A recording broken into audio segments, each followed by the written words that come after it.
Assalamualaikum warahmatullahi wabarakatuh. Waalaikumsalam warahmatullahi wabarakatuh. Alhamdulillah alladzi bi ni'matihi tatimmu shalihat. Segala puji bagi Allah Jalla Jalaluh yang karena nikmatnya kebaikan-kebaikan menjadi sempurna, yang karena rahmatnya niat-niat baik hamba dapat terlaksana. Allahumma salli wa sallim wa barik wa an'im ala abdika wa rasulika habibina wa nabiyina Muhammad. Ya Allah, semoga salawat dan salammu, semoga nikmat dan berkahmu senantiasa kau tambahkan untuk hamba kekasihmu Nabi kita Muhammad sallallahu alaihi wasallam, dan untuk keluarga beliau, untuk anak cucu beliau, untuk istri-istri beliau, dan untuk seluruh sahabat Nabi kita. Semoga salawat dan salam bersambung untuk mereka semuanya. Amma ba'd, ma'asyiral muslimin. Kalau tadi Bapak Haji Saiful menyampaikan saya diminta rutin ke Masjid Jami ini, kayaknya nggak pantas. Karena di Surabaya ini banyak guru-guru senior saya di sini. Ada Ustadz Mubarak, Muallim, dan Ustadz lain yang ada di Setai Ali bin Abi Thalib. Jadi saya kesini cuma mampir paling enggak. Alhamdulillah. Terus di Jember itu ada sekolahan mirip Setai Ali, namanya STDI. STDI itu sekolah tinggi di Rosak Islamiyah, tapi ya sama dakwah sama lah, cuma nama aja yang beda. Imam Syafi'i, semoga Allah Jalla Jalaluhu memberikan kekuatan kepada umat Islam di Indonesia ini untuk bisa memiliki sebuah universitas Islam yang berbasis Al-Quran dan Sunnah sesuai dengan pemahaman salafus saleh. Nuntut ilmu ini nggak kenal umur ya. Kalau kita lihat ada yang sudah jenggotnya putih-putih ternyata masih ngaji. Kadang-kala bikin ustadznya keder juga ini. Saya ingat dengan Imam Ahmad bin Hanbal. Imam Ahmad bin Hanbal rahimahullahu ta'ala, beliau imam ya. Diceritakan oleh salah seorang sahabat dia, pada suatu hari dia berada di Baghdad, Ismail al-Ansari. Dia melihat Imam Ahmad ini lagi berlari-lari sama pegang sandalnya bersama anak-anak muda untuk ke tempatnya syekh, untuk cari ilmu, untuk ngumpulin hadis. Dikejar sama temennya ini sambil diangkat bajunya, namanya thawb ini kalau lari kan harus diangkat dulu supaya kenceng larinya. Dikejar Imam Ahmad sampai kedapatan. Kemudian dia tegur, "Ya Aba Abdillah, ila mata ta'du ma'aha ula isibyan." Wahai Abu Abdillah, kunyahnya Imam Ahmad, Abu Abdillah, sampai kapan kau ini akan lari-lari sama anak-anak itu? Ditoleh sama Imam Ahmad, ilal maut, sampai mati. Subhanallah ya. Benar, menuntut ilmu itu sampai mati nggak kenal ya, yang sudah putih jenggotnya, yang masih hitam jenggotnya, yang belum tumbuh jenggotnya, juga semuanya sama-sama nuntut ilmu. Dan semoga pada sore hari ini Allah Jalla Jalaluhu menurunkan rahmatnya buat kita yang nuntut ilmu di sini. Ma'asyiral muslimin, tema kita hari ini sebagaimana tadi disampaikan, sampai kapan aku begini? Sampai kapan gitu ya. Mungkin tema ini berkaitan dengan setiap diri muslim. Mau yang ustadz, mau yang penuntut ilmu, mau yang bukan. Sampai kapan kita mau begini? Kalau dalam urusan dunia jamaah, Masya Allah, kita ini selalu ingin lebih.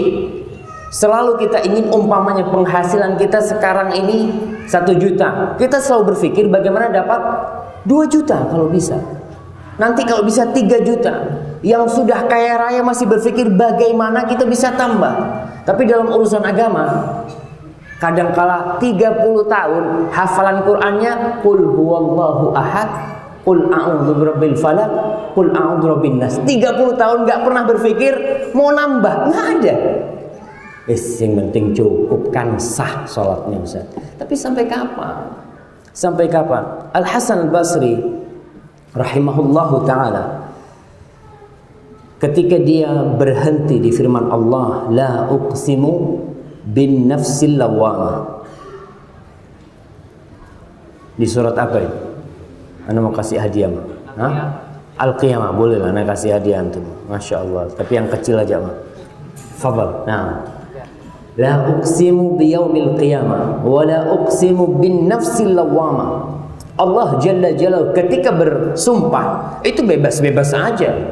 Dengan apa saja dia bersumpah. Mau bersumpah dengan mentari, mau bersumpah dengan langit, bumi, bersumpah dengan fajar, bersumpah dengan waktu asar, wal fajri wal asri. Allah bebas karena dia sang pencipta. Tapi kita manusia kalau mau bersumpah tidak boleh kecuali bersumpah dengan nama Allah Jalla Jalaluhu. Kita makhluk, nggak boleh kita sumpah demi bapakku, demi mbahku, bahkan sumpah demi nabi pun kita nggak boleh. Kita bersumpah dengan nama Allah SWT. Tapi Allah bersumpah dengan makhluk-makhluk ciptaannya, dan itu hak milik Allah Jalla Jalaluhu. Allah bersumpah la uqsimu biyaumil qiyamah. Allah bersumpah dengan hari kiamat.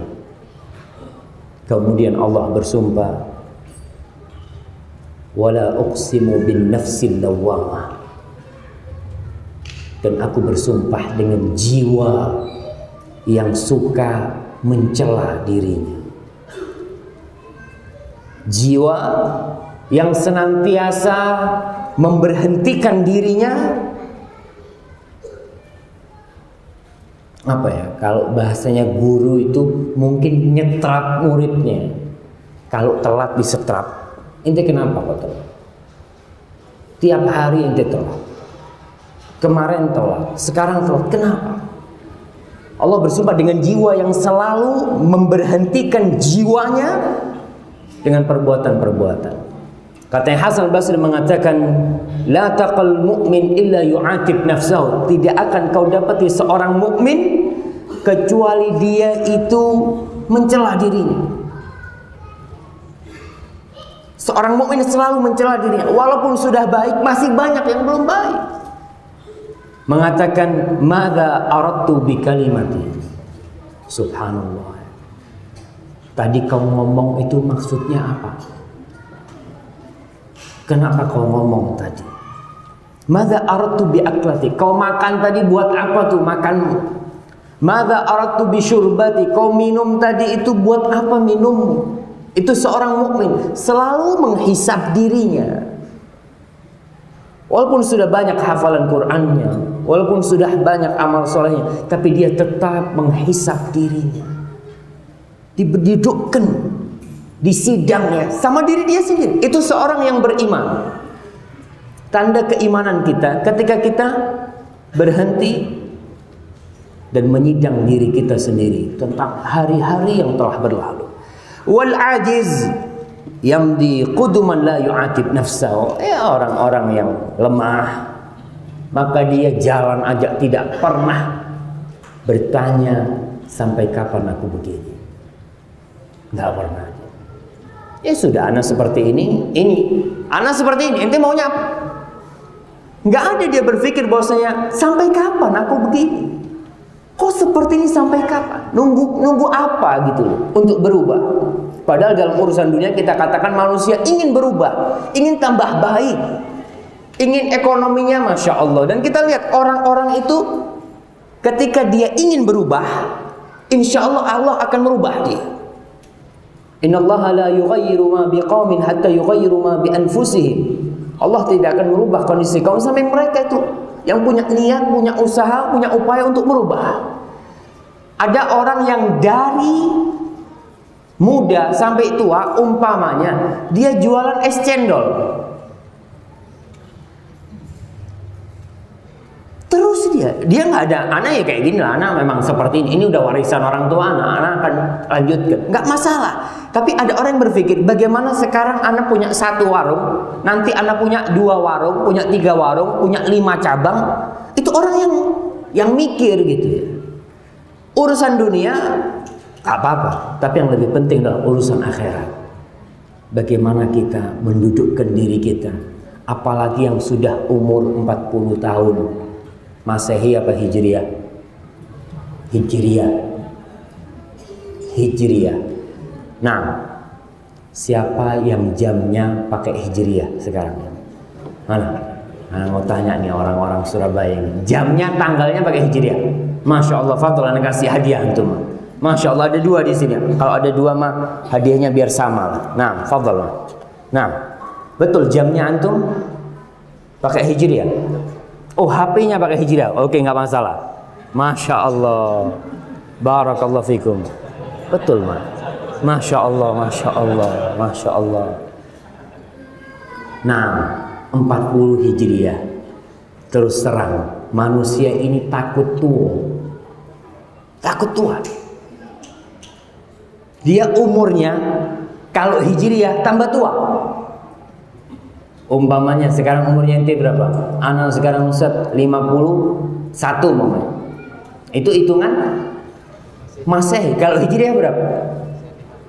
Bisa 52, bisa 52 lebih sedikit. Maka orang kalau sudah umur 40 tahun, hatta idza balagha 40 sana, ketika manusia itu umur 40 tahun, hatta idza balagha ashuddahu wa balagha 40 sana, qala rabbi auzi'ni an ashkura ni'mataka allati an'amta 'alayya wa 'ala walidayya wa an a'mala salihan tardah wa aslih li fi dhurriyyati inni tubtu ilaik wa inni minal muslimin. Itu orang yang beriman ketika sampai masa kedewasaannya. Orang itu sampai masa kedewasaannya, puncaknya itu umur 40 tahun. Para nabi diutus jadi nabi ketika umurnya 40 tahun. Hijriyah, ingat. Artinya Hijriyah ini Qamariyah ya, hitungannya bulan. Itu mereka 40 tahun, mereka berhenti mengingat umur yang sudah berlalu itu. Wis 40 aku. Lihat. Maka dia berdoa, Rabbi auzi'ni an ashkur ni'mataka allati an'amta 'alayya wa 'ala walidayya. Ya Allah, bantulah aku untuk mensyukuri nikmat-Mu.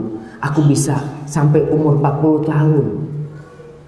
Dan nikmat yang Kau berikan kepada kedua orang tuaku. Kalau ingat dia umur 40 tahun dan ingat itu nikmat, insya Allah dia mukmin. Eling sih. Ya Allah, wis 40 ya. Jadi ada orang-orang yang mungkin dia meler, bandel. Tapi kalau sudah umur 40 tahun kadang orang wis 40. Orang tua itu ngomong sama 40, mas sampai kapan ngomong kayak gini? Wa an a'mala salihan tardah, dan bantu aku ya Allah untuk beramal soleh. Mungkin selama ini belum bisa beramal soleh, mungkin selama ini masih kelayapan kemana-mana. Kalau sudah 40 tahun ingat ya Allah, bantu untuk aku untuk wa an a'mala salihan tardah. Kemudian wa aslih li fi dzurriyyati inni tubtu ilaik. Ya Allah, perbaiki keluargaku ya Allah, perbaiki anak keturunanku ya Allah, dan aku bertaubat kepadamu, dan jadikan aku orang-orang yang Islam, yang berserah diri kepada Allah Subhanahu wa taala. Maka para jamaah yang sudah umur 40 tahun, ya banyak-banyaklah mikir sekarang. Kemana kira-kira 40 tahun yang lalu? Dan ini pelajaran untuk yang belum 40 tahun. Supaya tidak seperti yang 40 tahun tapi ternyata 40 tahun kosong. Sholatnya bolong-bolong. Banyak mungkin yang sholatnya ditinggalkan. Tapi alhamdulillah dapat hidayah. Ya ingat, nikmat dari Allah Subhanahu wa taala. Ada 2 nikmat. 2 nikmat dari Allah Jalla Jalaluhu yang orang terlena dengan nikmat itu, yang seakan-akan itu bukan nikmat. Apa? As-sihhatu wal farah. Rasul sallallahu alaihi wasallam dalam hadis riwayat Bukhari mengatakan, ni'matani maghbunun fihima katsirun minan nas. Ada 2 nikmat yang kebanyakan orang itu tertipu dengan 2 nikmat itu. Tidak merasa itu nikmat. Buat dia, ya orang kan kebanyakan nikmat itu fulus. Kalau dikasih fulus, alhamdulillah. Dikasih sehat, biasa Ustaz. Dikasih sakit baru kerasa. As-sihhatu wal farah.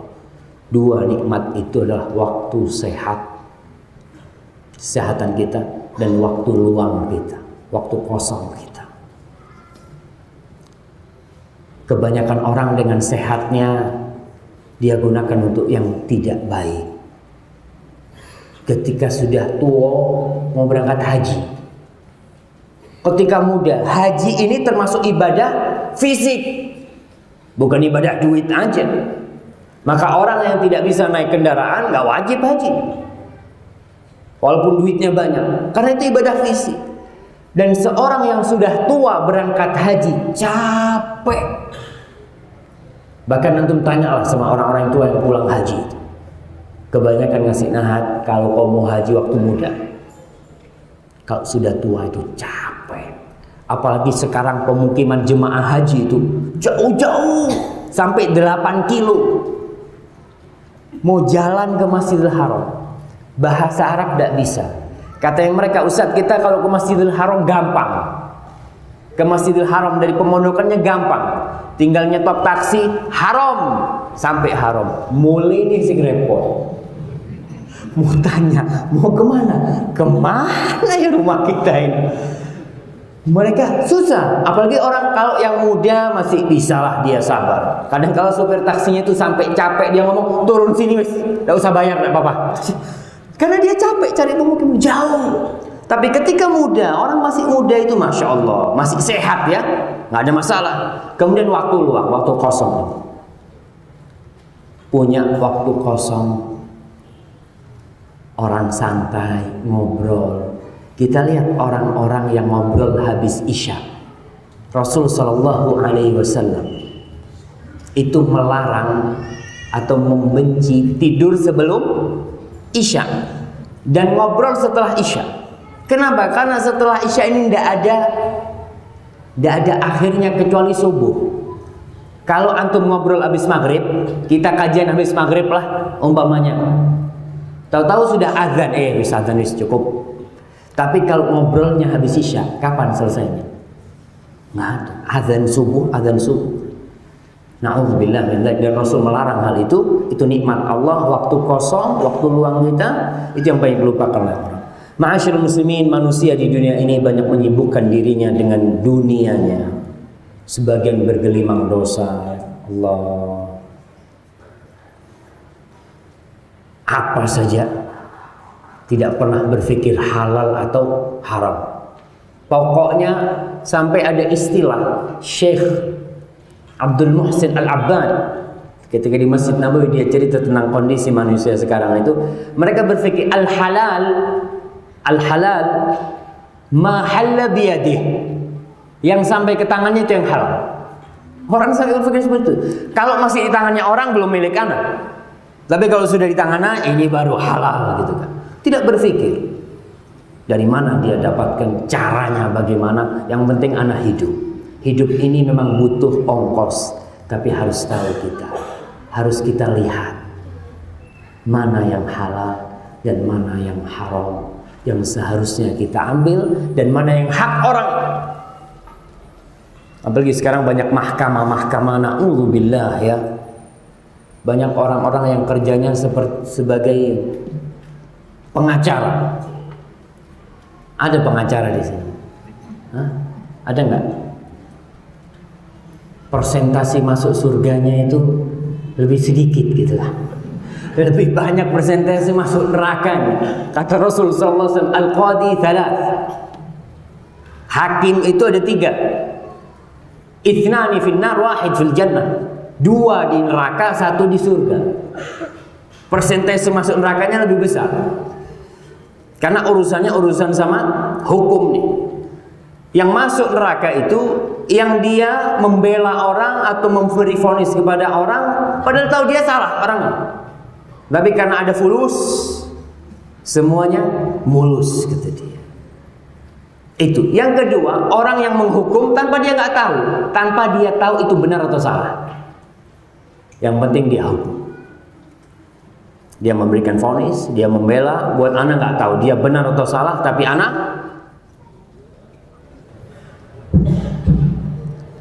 alhamdulillah, subhanallah. Kita berapa kali kajian mati lampu? Udah biasa. Jadi kalau udah biasa itu aman jam. Paling nggak buat istirahat ustadznya, dan antum juga bisa istirahat kalau mati lampu. Ada satu penyakit nih di dunia ini yang membuat orang menunda-nunda untuk bertobat. Namanya itu at-taswif. Sampai dikatakan oleh sebagian ulama at-taswif min junudi iblis. Menunda-nunda itu nanti itu termasuk tentaranya iblis. Iblis itu kadangkala tidak melarang kita bertobat, enggak. Ente jangan bertobat ya, ente terus bermaksiat. Dia selalu mendengungkan di telinga. Nggak tahu telinga antum. Kadangkala anak dengar tuh suara-suara itu. Nanti ente tobat kalau sudah tua. Kan masih muda sekarang. Ente lihat tuh orang-orang yang menikmati hidupnya. Nanti kalau sudah umur 60 tahun lah. Makanya katanya orang kalau 60 tahun dekat masjid wajar. Wis mambu lemah katanya. Iya wajar katanya. Tapi apa umur kita akan sampai seperti dia, itu yang kita nggak tahu. Dan iblis itu janjiin terus, dan dia nanti ketika di neraka ceramah, iblis itu pidato, dikasih kesempatan untuk ceramah tuh, untuk bela diri ya. Karena kan setiap orang itu selalu menyalahkan iblis. Ini gara-gara iblis itu. Iblis nanti di neraka, dia tahu dia bakal masuk neraka, dia tahu. Dan dia sudah janji akan cari sebanyaknya pengikut untuk nemenin dia ke neraka. Maka dia mengatakan ketika di neraka, innallaha wa'adakum wa'dal haq wa wa'adtukum fa akhlaftukum. Janjinya Allah itu benar. Anak kasih janji juga sama ente, tapi bohong janji anak. Dia ngomong janji anak bohong, kata dia. Fala talumuni walumu anfusakum. Maka jangan mencela anak, katanya iblis. Cela diri inti sendiri. Karena iblis, Allah sudah ngasih tahu nih. Allah itu membongkar rahasia iblis. Iblis ketika dia diberi waktu sampai hari kiamat untuk hidup, dia sudah mengatakan fala ughwiyannahum ajmain. Ya Allah, aku akan sesatkan semua manusia. Semuanya aku sesatkan. Itu iblis ngomong itu. Dan Allah ngasih tahu kita, inna syaitana lakum aduun fattakhidhuhu aduwwa. Setan itu musuh ya, musuh kata Allah. Ketahui setan itu musuh, jadikan dia musuh. Karena banyak dari kita yang tahu setan itu musuh tapi dijadikan sahib. Iya, tahu musuh. Maka Allah mengatakan fattakhidhuhu aduwwa. Jadikan dia itu musuh. Maka hati-hati kalau kita dengar suara-suara bisikan nanti, sekarang belum waktunya.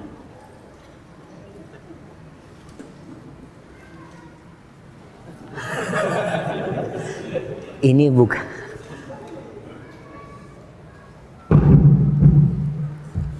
Nah, bukan mati lampu. Alhamdulillah. Maka ingat, setan itu terkadang menyuruh kita bertobat, nyuruh kita tobat. Tapi nanti, inti sampai kapan inti mau berbuat dosa? Nantilah inti kalau tua berusaha untuk bertobat gitu. Kita kan iya ya betul gitu ya. Ya nantilah anak nunggu tua.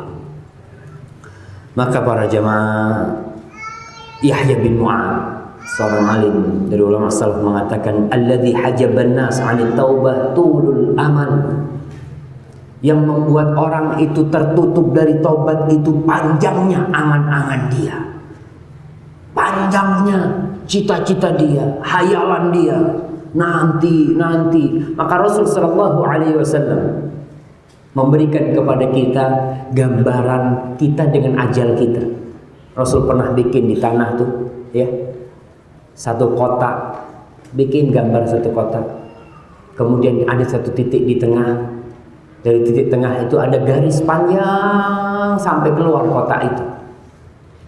Di garis yang di dalam kotak itu ada garis coretan kiri kanan, contrengan kiri kanannya. Rasulullah SAW mengatakan tentang titik itu, hada insan, nih manusia. Kota ini ajalnya manusia. Aina ma takunu yudrikumul maut walau kuntum fi burujin musyaidah. Dimanapun kalian berada, maut pasti datang. Pasti datang. Kita ini mau dijaga sama tentara, sama tank-tank yang jumlahnya ratusan, sama pesawat-pesawat. Ini jenderalnya, panglimanya ini. Maut itu lewat, habis. Aina mataku, dimanapun kau berada, yudrikumul maut. Rasul mengatakan nggak bisa keluar, nggak bisa keluar, dimanapun. Tapi ada garis yang dari titik itu sampai keluar kotak ini, ada yang bisa keluar ternyata. Apa? Angan-angannya, angan-angannya sampai keluar. Keluar lewat dari ajalnya. Kau mau hidup berapa tahun sih?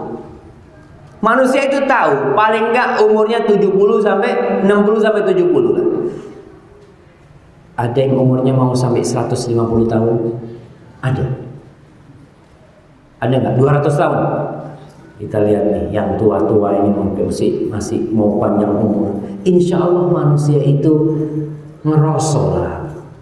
Dia lihat, ya 70, 80. Bahkan Rasulullah SAW mengatakan a'maru ummati baina 60 wa 70 wa qalilun man yajuzu dzalik. Umur umatku itu antara 60 sampai 70. Sedikit yang lewat. Kita lihat nih di antara kita, di kampung kita, orang tua yang umurnya 80 tahun umpamanya. Sudah jarang sekali. Kebanyakan di bawah itu yang ada. Memang itu. Kita sudah tahu, tapi angan-angannya. Kita kalau tahu umurnya 60 tahun. Kita tahu nih umur anak 60 tahun. Tiap tahun anak butuh duit untuk hidup 100 juta. Umpamanya. Berarti kalau umur anak tinggal 30 tahun, anak butuh berapa? 3M, 3 miliar. Tapi yang dia kumpulkan 1 triliun. Dan masih minta lagi. Itu manusia memang. Itu manusia. Jadi angan-angannya lewat dari ajal. Yang namanya contrengan yang di dalam kotak itu, di garis itu, itulah musibah yang menimpa manusia.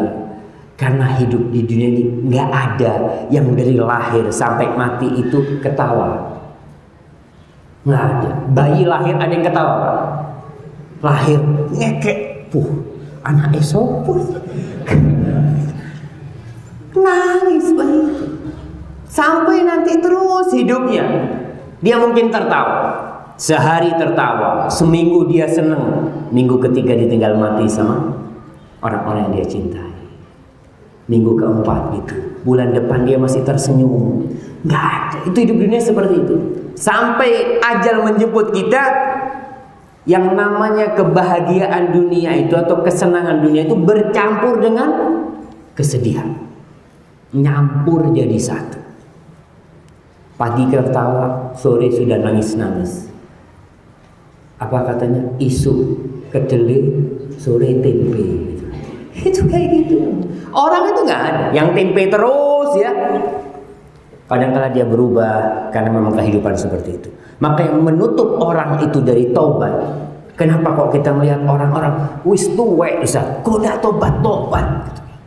Sampai kapan ente mau kayak gini? Kenapa dia belum tobat padahal sudah tua? Karena masih ada angan-angan tadi. Masih ada bayang, enggak nanti anak tobat. Manusia itu insya Allah ya, yang namanya seorang mukmin, ada keinginan untuk tobat, ada. Keinginan untuk tobat itu ada. Tapi kadang-kala sampai tua belum tobat. Karena adanya angan-angan. Wa alamatut taib isbalud dam'ah. Dan di antara tanda-tanda orang yang bertobat itu meneteskan air mata. Ingat dengan hari-hari kita yang telah kita lalui. Nangis terus. Karena kita akan dihisap pada hari kiamat itu. Semuanya 24 jam kali umur kita, itu semuanya akan dihisap. Ma yalfidhu min qaulin illa ladaihi raqibun atid. Tidak ada satu ucapan yang keluar kecuali di situ ada yang mencatat dan menyimpannya. Faman ya'mal mithqala dzarratin dzarrah khairan yarah wa man ya'mal mithqala dzarratin syarran yarah. Dzarrah itu apa terjemahan bahasa Indonesianya dzarrah itu? Biji sawi, atom kadang terjemahkan. Dzarrah itu ya bisa diterjemahkan itu, bisa diterjemahkan antum kadang-kala ngelihat kalau ada matahari, ada seperti debu yang kelihatan, bukan debu dia itu kecil sekali terbang itu. Ketika kita tangkap, kita lihat di tangan kita nggak kelihatan. Seperti itu kita akan lihat nanti kebaikan akan Allah datangkan. Begitu pula keburukan. Jadi ketika kita bertobat, ingatlah nangis di malam hari. Kadang-kala kita lihat, ente kenapa nangis? Tadi, iya, belum bayar kontrakan rumah. Masya Allah.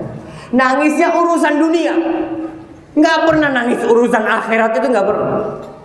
Maka Rasulullah SAW ketika menceritakan tentang 7 orang atau 7 jenis manusia yang akan mendapatkan naungan dari Allah, salah satunya warajulun dzakarallaha khaliyan fafadat 'ainah. Seseorang yang duduk sendirian, yang berdiam sendirian, dia mengingat Allah Jalla Jalaluh, ingat dengan kebesaran Allah, ingat dengan kekurangan dirinya, fafadat 'ainah. Ketika itu air matanya menangis. Bukan yang menangis karena ditinggal mati oleh anaknya, ditinggal mati oleh istrinya, oleh suaminya, tidak. Tapi karena ingat Allah Subhanahu wa ta'ala. Wa hubbul khalwah. Tanda-tanda orang yang taubat itu sering menyendiri. Iya, karena dia tahu sudah banyak waktu ana yang ana habiskan gak ada faedahnya. Isinya itu akan ngobrol kadang-kadang sana ke sini. Tapi kalau kesendirian, masya Allah, dia lebih suka. Karena di situ dia bisa berzikir kepada Allah Subhanahu wa ta'ala. Wal muhasabah lin nafsi 'inda kulli himmah, dan selalu menghisap nafsnya, jiwanya, setiap punya keinginan. Lihat kau itu benar enggak keinginanmu itu? Ikhlas enggak kau? Ketika kita sedekah ke masjid, umpamanya bantu orang, pulang tanya, kira-kira itu ditulis kebaikan apa enggak sama Allah ya? Kita perlu menghisap diri kita. Kira-kira yang Anda berikan itu akan menyeret anak ke neraka atau tidak? Kenapa? Karena ternyata koreknya api neraka itu orang-orang soleh, koreknya api neraka yang digunakan pertama kali untuk menghidupkan api neraka. Dalam sebuah hadis riwayatkan Imam Muslim, Tirmidzi dan lainnya, Rasulullah SAW mengatakan awwalu man tus'ar bihin nar yaumal qiyamah thalath. Ada 3 jenis manusia tuh yang digunakan jadi koreknya api neraka. Yang pertama, alimun wa qari'ul Qur'an. Koreknya api neraka yang pertama itu ustaz, kiai, guru ngaji, subhanallah, orang baik, ceramah ke sana ke sini, naudzubillah, nasallallahu al-ikhlas. Fa'utiya biha, didatangkan orang ini untuk disidang. Fa'arrafahu alaihi ni'amahu fa'arafaha. Allah tunjukkan kepada dia nikmat-nikmat yang pernah Allah berikan. Dia ngaku, iya Allah, itu nikmat semua kau berikan kepada. Kemudian Allah bertanya, fama amilta biha, kau gunakan untuk apa tuh nikmat? Apa kata orang ini? Ta'allamtu fik wa 'allamtun nas wa qara'tu fikal Qur'an. Ya Allah, aku belajar, aku ngaji demi mengharap ridhamu. Aku nyantri, aku nuntut ilmu demi mengharap ridhamu ya Allah. Ketika aku sudah pintar, aku ngajar, aku jadi ustadz, aku ceramah. Wa qara'tu fikal Qur'an, dan aku membaca Al-Qur'an untukmu ya Allah, untukmu. Kita ngomong lillahi ta'ala sekarang ini gampang. Antum datang, ustaz nih anak mau bantu buat masjid, lillahi ta'ala. Tapi yang perlu dilihat, bener nggak lillahi ta'ala? Kalau ustaz ngomong sama anak, oh masya Allah, barakallahu fikum, mudah-mudahan diperbanyak rezeki antum, diberkahi. Orang ini mengatakan semua aku lakukan itu untukmu ya Allah. Allah alimun bidzati sudur. Allah tahu dengan semua yang terbetik di hati kita, yang tidak pernah kita ucapkan dalam lidah kita, yang tidak pernah kita katakan kepada istri kita, yang tidak pernah kita ungkapkan kepada anak kita. Allah tahu dengan niat kita. Maka Allah mengatakan kepada orang yang kadzabta, bohong, dusta. Innama ta'allamta liyuqala alim. Kau belajar supaya disebut orang alim. Wa qara'ta liyuqala qari. Kau baca Al-Quran supaya disebut nih orang yang bacaan Qurannya bagus, qari. Wa qad qil. Kata Allah, itu sudah kau dapatkan di dunia. Orang-orang sudah memujimu, menyanjungmu sebagai sosok orang yang hebat, seorang alim ulama, seorang ustaz, seorang yang pandai membaca Al-Quranul Karim. Hari ini nggak dapat apa-apa. Maka fa umira bihi, thumma suhiba ala wajhihi, thumma turiha finnar. Kemudian orang ini Allah perintahkan kepada malaikatnya untuk diseret di wajahnya dan dilemparkan ke dalam api neraka. Na'udzubillahi minan nar. Maka kita hisab diri kita, niat kita nih datang kajian apa sebenarnya. Yang kedua, syahid, orang yang mati di medan perang. Orang yang mati, yang tewas di medan perang. Fa'utiyabi, didatangkan orang ini untuk disidang. Tapi Allah tanyakan pertama tentang nikmat-nikmat yang Allah berikan. Sama jawabnya dia. Dia ngakuin semua nikmatmu itu ya. Kemudian Allah bertanya, fama amilta biha, kau gunakan untuk apa nikmat itu? Apa kata orang ini?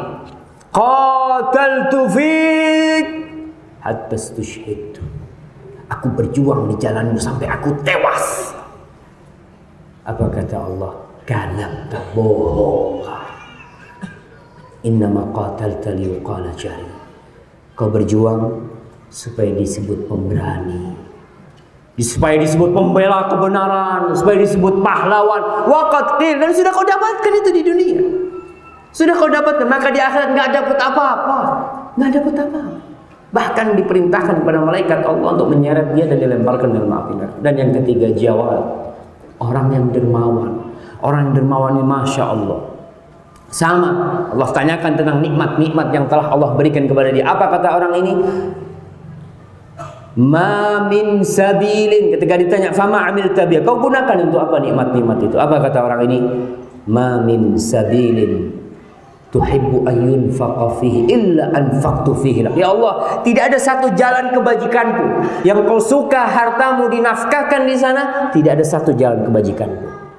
Berarti semuanya, kecuali aku berinfak di sana untukmu ya Allah. Untukmu, kata orang ini.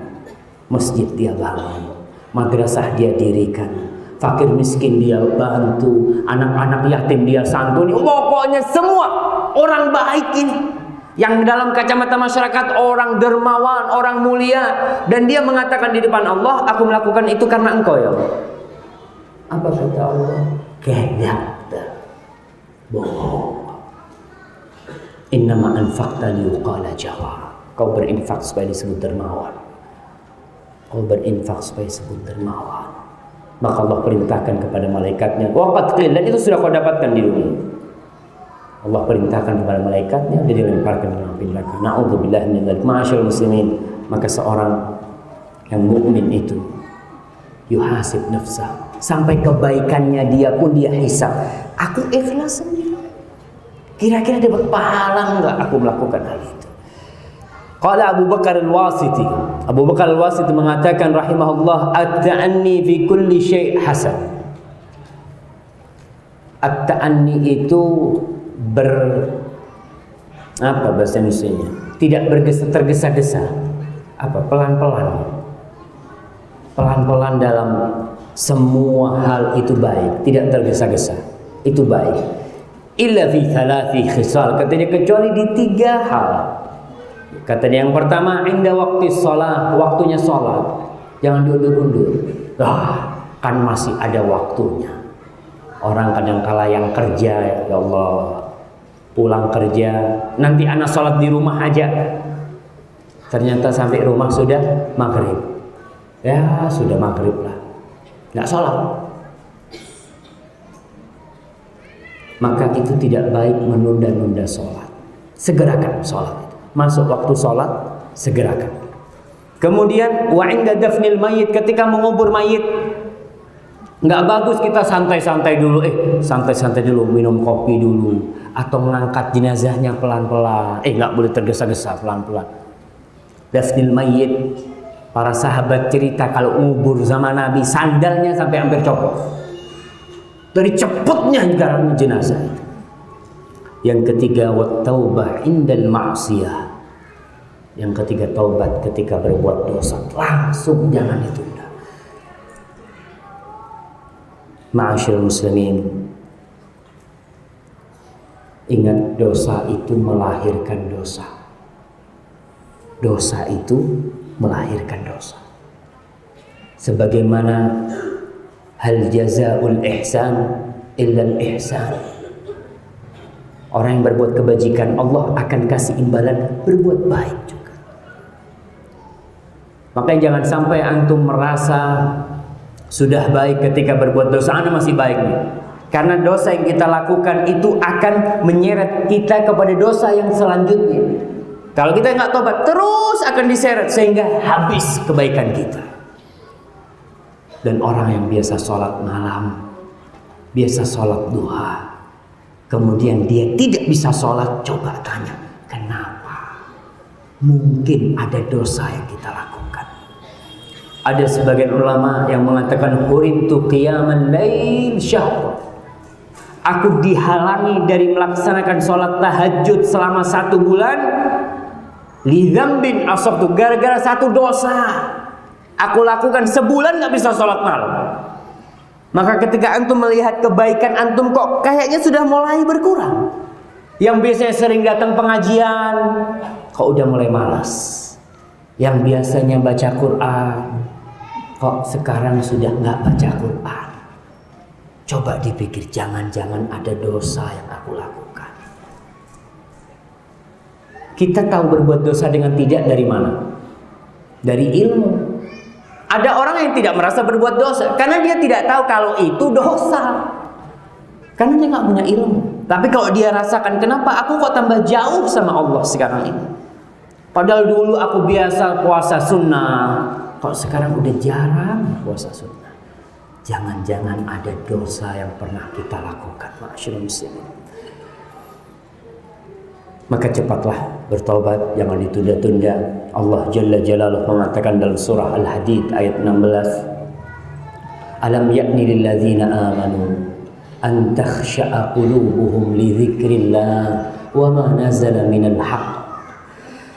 Apa belum tiba saatnya buat orang-orang yang beriman agar hati mereka khusyuk, tunduk untuk zikrullah dan untuk apa yang Allah turunkan dari kebenaran itu.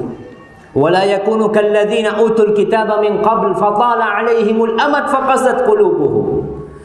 Dan mereka agar mereka tidak menjadi seperti orang-orang yang sebelumnya yang dikasih Alkitab, yang mereka menunda-nunda waktu taubat mereka.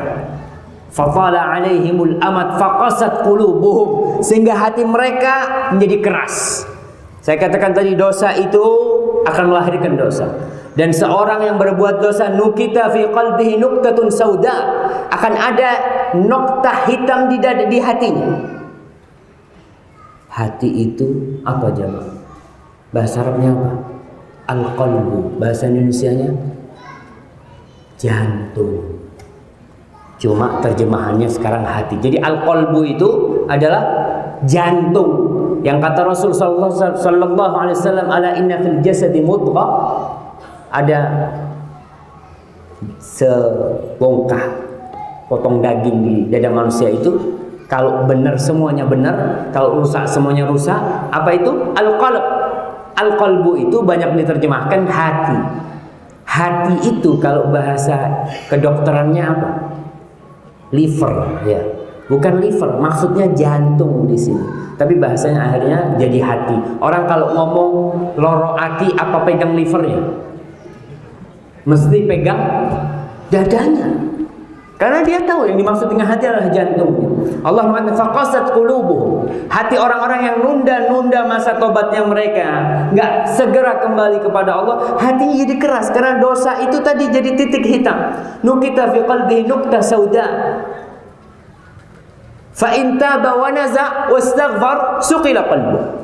Tapi kalau dia ketika berbuat dosa, dia ingat dan dia kembali kepada Allah, kemudian dia tinggalkan dosa itu dan beristighfar, maka hatinya akan dibersihkan. Wa in wa in zada zadat. Kalau bertambah dosanya, bertambah noktah hitam di hatinya, sampai keras hatinya. Orang kalau sudah hatinya keras, subhanallah, berbuat dosa itu jadi kebiasaan. Bahkan sebagian dia sudah, na'udzubillah, orang-orang yang biasa berzina, kemudian Allah kasih penyakit sama dia dan dia tidak bisa berzina, masih ada di hatinya keinginan untuk berzina. Bahkan mungkin dia nyuruh orang berzina, dia melihat, karena udah tertutup hati dia gara-gara dosa yang dia lakukan terus menerus tanpa dia pernah kembali. Faqasat qulubuhum wa katsirun minhum fasiqun. Akhirnya mereka menjadi orang-orang fasik, sudah. Orang-orang yang tenggelam dalam dosa-dosa besar mereka. Maka ingat dengan firman Allah, ya ayyuhalladzina amanu tubu ilallahi taubatan nasuha.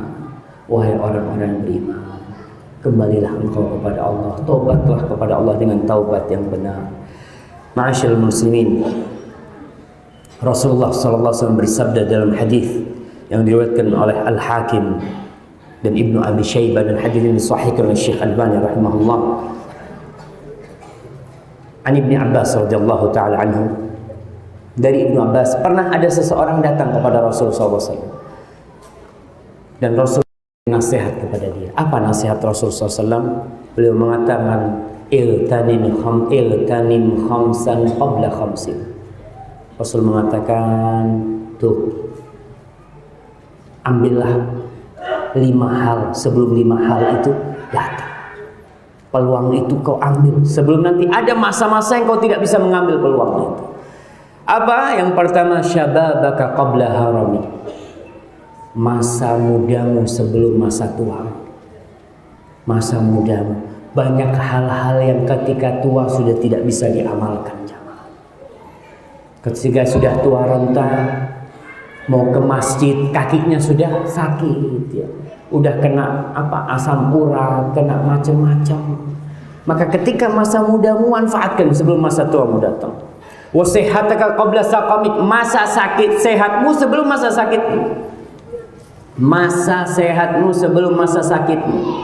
Kita ketika sehat banyak-banyak beramal, karena kita nggak tahu kapan penyakit itu datang. Dan ketika penyakit datang, kita sudah aman. Kenapa kita aman? Karena Rasul SAW bersabda dalam hadis yang sahih, beliau mengatakan, yuktabu lil abdil muslim, akan ditulis buat hamba yang beriman itu, idza kana musafiran au maridan, ketika dia sakit atau musafir, apa yang biasa dia amalkan ketika sehat ditulis. Jadi ketika kita sakit, kita biasa sholat malam, kemudian kita nggak bisa sholat malam gara-gara penyakit kita, ditulis kita sholat malam, jangan. Aman kita. Jadi orang yang masa mudanya biasa puasa sunnah Senin Kemis, ketika tua dia sudah sakit nggak bisa puasa Senin Kemis, dapat pahala dia Senin Kemis, dapat dia pahala Senin Kemis itu. Hadis ini diriwayatkan oleh Imam Bukhari dan Imam Ahmad. Maka kenapa Rasulullah SAW mengatakan manfaatkan 5 hal itu sebelum 5 hal, 5 peluang itu datang yang lainnya. Masa mudamu sebelum masa tua, kemudian masa sehatmu sebelum masa sakitmu. Wa ghinaka qabla faqri. Masa kayamu sebelum kau miskin.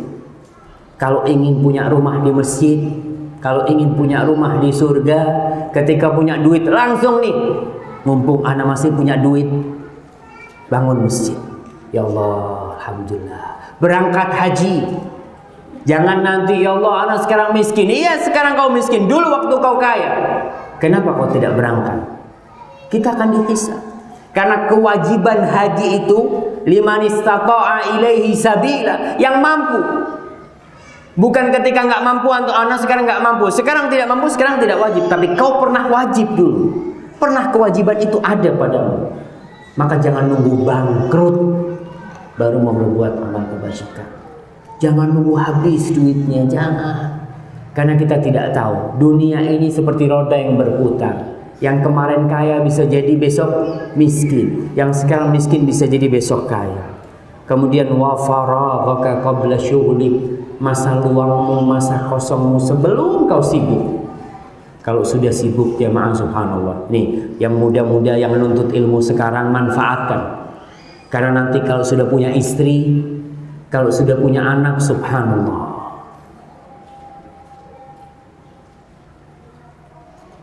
Udah azan? Belum. Jamnya betul ini. Kok jam 6 lewat? Hah? Subhanallah. Ana dari tadi ngeliatin jam itu. Masya Allah. Iya. Supaya ustadznya cepat berhenti gitu kan.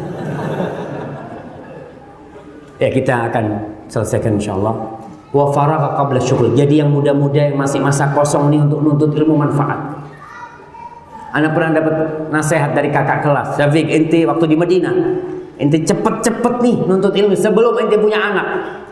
Karena kalau sudah punya anak, subhanallah, pagi ngantarkan sekolah, siang jemput, sore ngantarkan tahfidz, sudah sibuk.